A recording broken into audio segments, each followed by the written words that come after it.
Nātma, gan Natālija ir skolotāji ar ļoti daudzpusīgām zināšanām. Tā pašā laikā viņi ir spējuši saglabāt tādu ļoti personisku un draudzīgu attieksmi pret jebkuru no tā saucamajiem studentiem vai skolniekiem. Viņi nav kā skolotāji ieņēmuši šo savu augsto pozīciju. Un tas man laikam visvairāk uzrunā, ka es varu pie Natālijas aiziet parunāties kā pie mammas, kā pie sievietes, un tajā pašā laikā mans vīrs ar Nātmu parunāt kā ar tēvu, kā ar skolotāju, bet par ļoti tādām arī intīmām, tuvām lietām.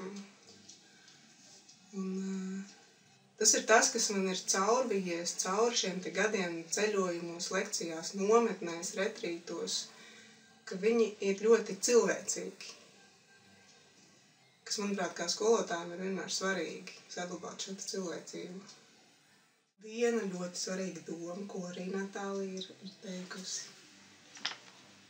kas ir tāds vēdiskās mācības pamatprincips par ģimeni, ka sievai pirmajā vietā nav bērni, bet sievai pirmajā vietā ir vīrs. Un tas ir laikam arī tas, kas aizmirstās, bet kas ir pamatprincips attiecībā uz ģimeni un attiecībās ar vīru. Visvērtīgākā atziņa vai mācība no Natālijas man ir tieši par ģimenes vērtībām, par sievišķību,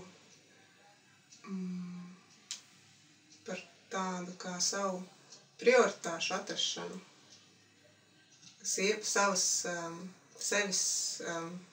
sievietes lomā. Un tas ir arī tas, ko viņa māca katrās savās lekcijās, nodarbībās par šo te lomu attiecībā pret vīrieti, pret vīru, attiecībā pret dēlu, bērniem un vispār par to, kā atrast šo savu vietu dzīvē. Ko arī Natālija ir devusi, ja līdz tam es arī savu vīra pavadībā ar jogu nodarbojos, un joga nozīmē arī askēzes un gavēšanas un tāda sava ķermeņa fiziskā, sauksim to par mocīšanu kaut kādā ziņā, tad Natālija to skatījumu pagrieza citādi uz to, ka sievietes askēzes ir tieši ģimene un bērni, un ka tā nav sēdēšana lotosa pozā vairākas stundas un meditēšana. Tas ir vīriešu darbs, šādas garīgās prakses.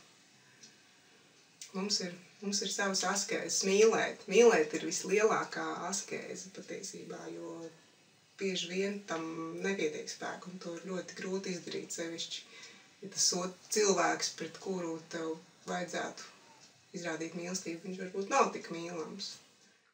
Atmai un Natālijai nav līdzvērtīgu skolotāju Latvijā vispār attiecībā uz to, cik daudz un kādu veidu zināšanas viņi spēj pasniegt un nodot arī šo savu skolotāju enerģiju. Un šī retrīta ieguvums būs vistīrākajā veidā praktiskas, vienkāršas lietas,